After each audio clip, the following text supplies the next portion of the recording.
sous ce rapport et suivant leur ordre de dépôt, 7 coalitions ou partis politiques ont été déclarés recevables. Pour la commune de Kahone, il s'agit de 5 coalitions. Et pour le département de Kaolack, je veux dire le conseil départemental, il s'agit de 3 coalitions. Dans le détail, seront en lice au niveau de la commune de Kaolack 1. Le parti MPD Liguey, c'est-à-dire Mouvement des Patriotes pour le Développement. 2. La coalition And Nawlé And Liguey. 3. La coalition Gox Yu Bess. 4. La coalition Jammi Gox Yi. 5. La grande coalition Gëm Sa Bopp. 6. La coalition Yewwi Askan Wi. Et 7. La coalition Benno Bokk Yakaar. S'agissant de la commune de Kahone,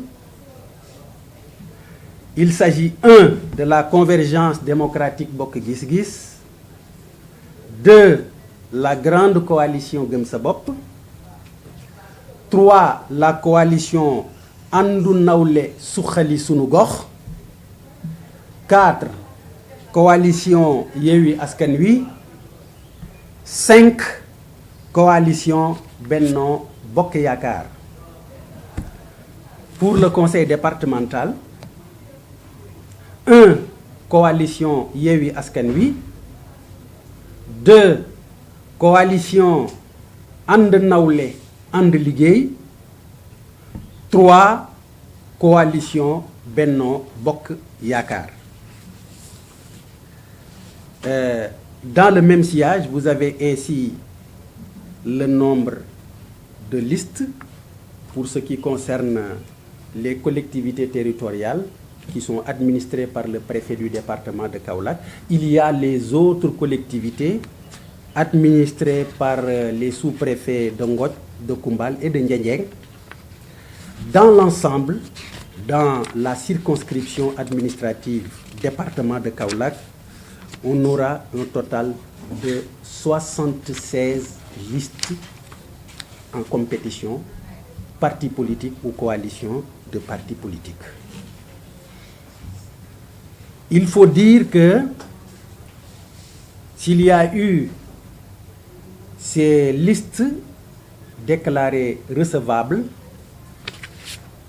d'autres, au nombre de 7, après analyse, après examen, ont été rejetées par la commission de réception des dossiers de déclaration de candidature. Pour votre bonne gouverne, je voudrais un peu survoler l'essentiel des motifs de rejet formulés par la commission de réception.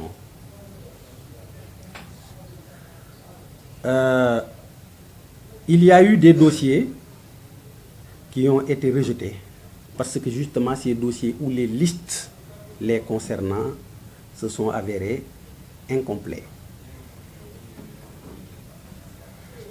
Je peux l'illustrer par le fait suivant. Il y a eu par exemple des partis ou coalitions qui se sont contentés de présenter devant la commission des listes de titulaires uniquement, sans liste de suppléants. Je crois que de facto, le caractère incomplet de ces dossiers ou listes peut être constaté. L'autre cas de figure, c'est que pour certains partis ou coalitions de partis politiques, dans leur dossier, nous avons vu des déclarations individuelles de candidature, 1, qui ne sont même pas signées, 2, qui ont été incomplètement renseignées.